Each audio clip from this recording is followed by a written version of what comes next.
রাস্তাঘাটে তো এভাবে আড্ডা দেওয়া ভালো না, এগুলো তো ভালো ছেলেদের কাজ না। কিছু বলবেন আমাকে? না। ভয় পাচ্ছেন?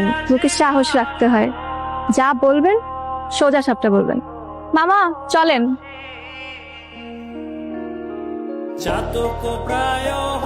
এদিকে আসেন, দাঁড়ান, রিক্সায় উঠেন।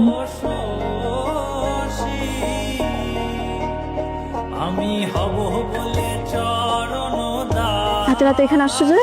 আমার আপনাকে দেখতে খুব ইচ্ছে করছিল।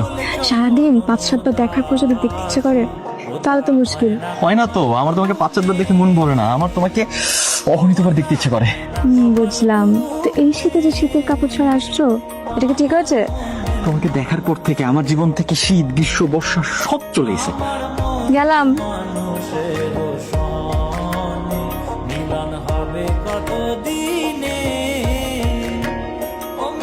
কেন আসছি? তুমি আমার সাথে কোনো ধরনের কোনো যোগাযোগ করতেছো না কেন? তুমি আর কিছুদিন ওয়েট করতে পারলো না? ওয়েট? কিসের ওয়েট? আমি প্রত্যেকটা দিন মরি তোমারে দেখার জন্য, তুমি একদিনও আমারে দেখতে চাও না। মানে আমার সবগুলো প্ল্যান তুমি দেখতে দিলা। প্ল্যান? কিসের প্ল্যান? আমি কোনো প্ল্যান ট্যান বুঝি না।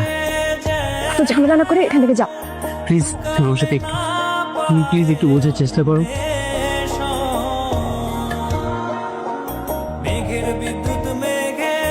আচ্ছা, তুমি শুধু শুধু এরকম মারামারিতে জড়াতে গেলে কেন? আমার সামনে পৃথিবীর কেউ তোমাকে বিরক্ত করতে পারবে না।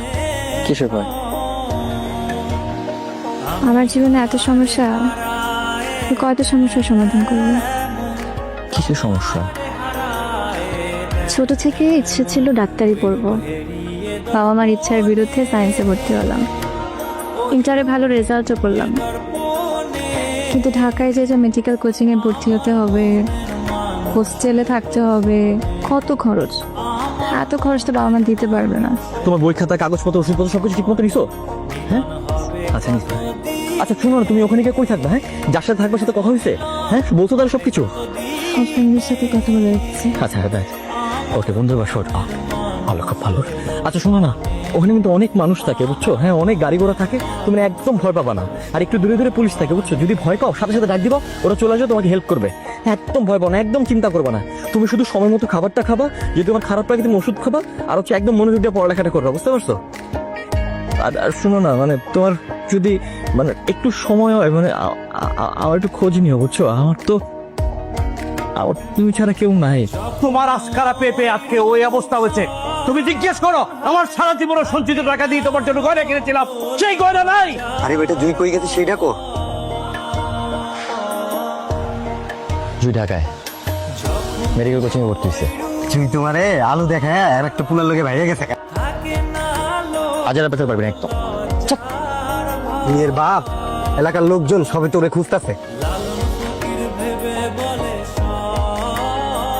তোমার সাথে পরিচয়ের মুহূর্তটা আমার জীবনে অনেক কঠিন সময় ছিল।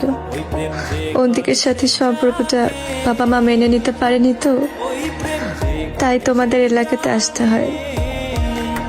তোমার সাথে পরিচয়ের পর আমার জীবনের সবচেয়ে সুন্দর মুহূর্ত কেটেছিল।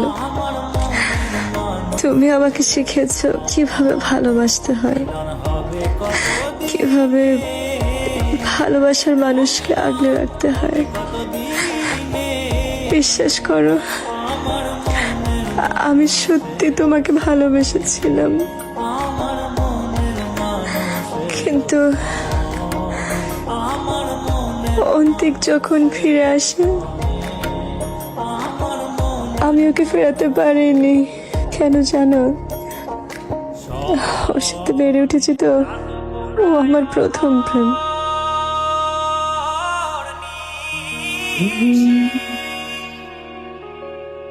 আমি তোমাকে কষ্ট দিতে চাইনি, মিথ্যা বলতে চাইনি। বিশ্বাস করো, আমাকে মাফ করে দিও। আপনি